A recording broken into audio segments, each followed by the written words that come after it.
We are obsessed with finding the next Messi, the next Ronaldo, the next Zidane, or the next Ronaldinho. But I will bet you my life savings that there will never be another player like Jamie Vardy. Before every single match, he drinks 3 cans of Red Bull and a double espresso. He never trains in the gym because he thinks it would slow him down. When he was asked how he would describe his personality, his answer was a loud, cocky shit. And yet, this guy won the Premier League Golden Boot, PFA Player of the Year, scored his first 100 Premier League goals faster than Ronaldo, Rooney or Drogba. But most importantly, he was a key player behind the most unlikely Premier League title of all time. However, the biggest miracle in the history of English football is not even the biggest miracle of his life. The odds of Leicester City winning the Premier League were 5,000 to 1,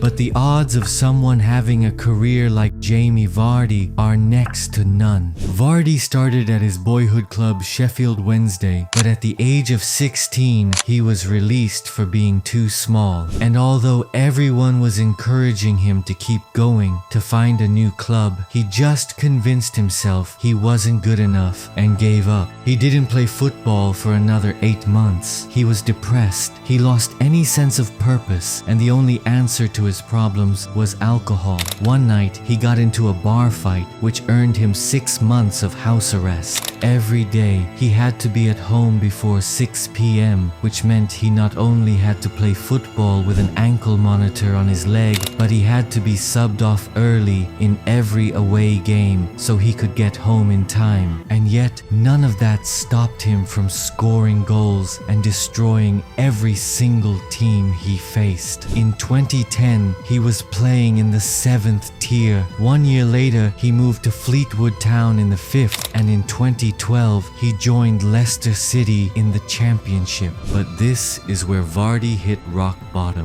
Many people were doubting him, questioning whether he was ready for a jump from National League to Championship. But of all people, it was Vardy himself who was his biggest doubter. He convinced himself he wasn't ready to play at this level and started drinking again. He was struggling like never before. At one point, he even thought about quitting football altogether and becoming a nightclub promoter in Ibiza. It wasn't until he picked up a simple muscle injury and his recovery took way longer than it should have that the club realized something wasn't right with his lifestyle and stepped in. The next season, they had a completely different Jamie Vardy. He scored 16 goals and got Leicester to the Premier League. This was the start of absolute madness. In his first Premier League season, Leicester were bottom of the table with 6 games to go, and yet, at the end, they not only escaped relegation, but finished 14th. In the next season, he won the Premier League. In his third, he got Leicester into Champions League quarter-finals. In his 6th, he won the Premier League Golden Boot, and in his 7th, he won the FA Cup. If someone told him what he would achieve in the future during his days at Halifax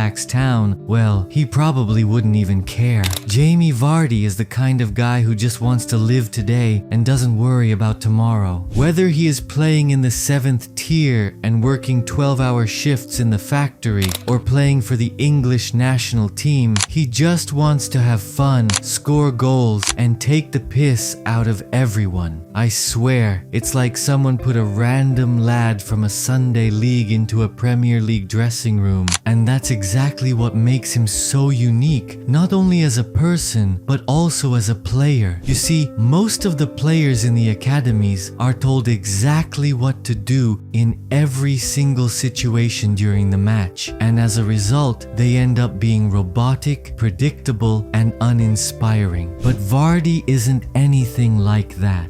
He played at every single level. He faced every type of defender you can imagine, and thanks to that, he is able to see a goal-scoring opportunity in situations where no one else would, which makes him extremely unpredictable and almost impossible to defend. Even Erling Haaland, arguably the best striker in the world, has admitted that he has been studying Jamie Vardy's game and learned a lot from him. Playing in the lower divisions has also made him absolutely relentless. You see, in the amateur leagues, some players are absolute psychos, diving into challenges like they couldn't care less about their own health, and because of that, no matter whether Vardy is facing Van Dijk or Rudiger, no ball is ever lost for him. Do you think we will ever see another player like Jamie Vardy? Let me know in the comments, and if you enjoyed watching this video, you may be wondering what the hell happened to Ansu Fati.